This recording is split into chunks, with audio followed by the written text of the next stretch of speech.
There was once a young monk who believed he was becoming a saint. He fasted more than the others, prayed longer than the others, spoke softly, walked slowly, never missed a prayer. And secretly, he was proud of it. Very proud. The other monks admired him.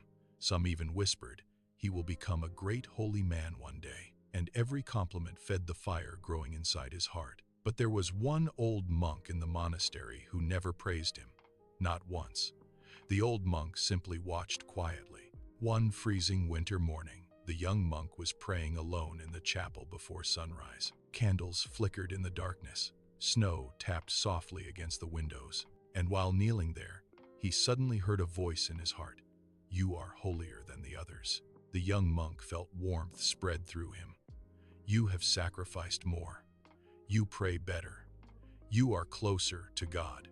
The words felt beautiful, holy, even. But then, another thought entered his mind. If I am so holy, why does that old monk never recognize it? That question began poisoning his peace. Soon he grew irritated whenever he saw the old monk.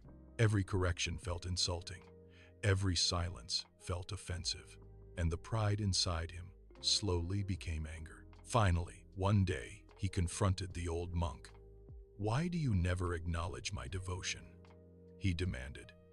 "Have I not given everything to God?" The old monk looked at him gently and said, "Brother, when the devil cannot make a man fall through sin," he paused, "he will make him fall through pride in holiness." The young monk froze. The old monk continued, "Satan does not always appear with darkness. Sometimes he appears with admiration, with spiritual pride, with the desire to feel greater than others." The chapel became silent. Then the old monk pointed toward the crucifix. "Look at Christ." The young monk lifted his eyes. Did Jesus boast while washing feet? Did he demand recognition while carrying the cross? Did the Son of God seek praise? The young monk said nothing, because suddenly he saw the truth. He had not been seeking God. He had been seeking admiration. Even his holiness had become about himself. And for the first time in many months, he truly humbled himself. That night, the young monk returned to the chapel alone. No long speeches, no dramatic prayers. He simply knelt before the crucifix and whispered, "Lord, teach me to love you more than being seen as holy." And in the quiet darkness, for the first time, his soul finally began to change. That is one of the greatest dangers in the spiritual life. Not obvious evil, not dramatic temptation, but pride disguised as goodness.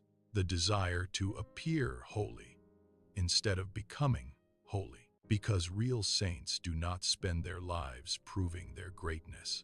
They spend their lives forgetting themselves and loving God.